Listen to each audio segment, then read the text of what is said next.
कर्नाटक के कोडागू में एक ठेकेदार संपत उर्फ शंभू नामक व्यक्ति की हत्या की गई है।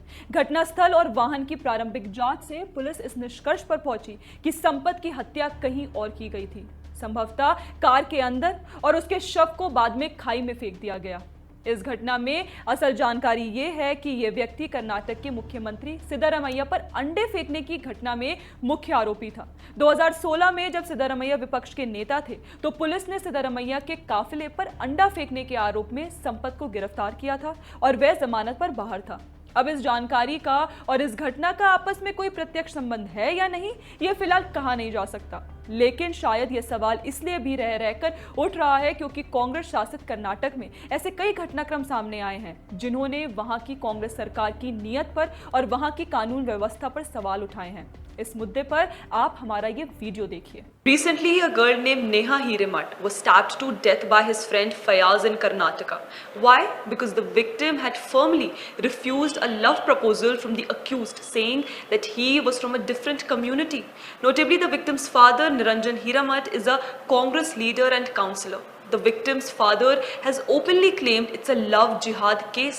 Unfortunately, his own party unit in Karnataka is trying to whitewash the crime of Fayaz just to appease one community. Crime has definitely risen in Karnataka. The pamphlet had recently reported how 8 deaths occurred in span of just 24 hours and how a YouTuber was beaten and assaulted because he composed a song on the Prime Minister of India.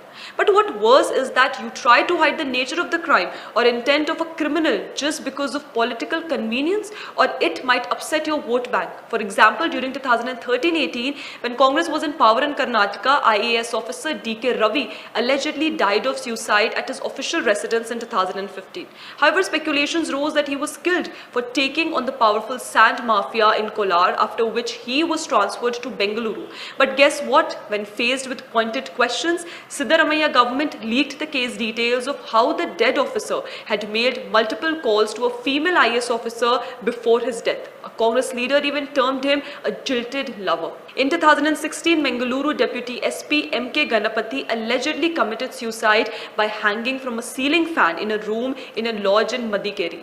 Right before his death, Ganapathy, in a televised interview, had accused Karnataka Minister K.J. George of harassment and had said that if anything happens to him, he shall be responsible.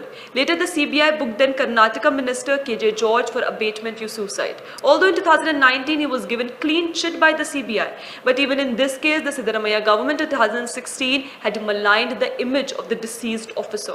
In 2016, the Congress government in Karnataka Assembly claimed that the officer may have committed suicide due to ill treatment by his wife. During this tenure of the Siddaramaiah government, there was widespread terror, and these lines by Sandeep Balakrishna, in his opinion, best describes the situation. It appears that the Congress government in Karnataka, led by Siddaramaiah, has declared an all-out war against departments of his own government's administration.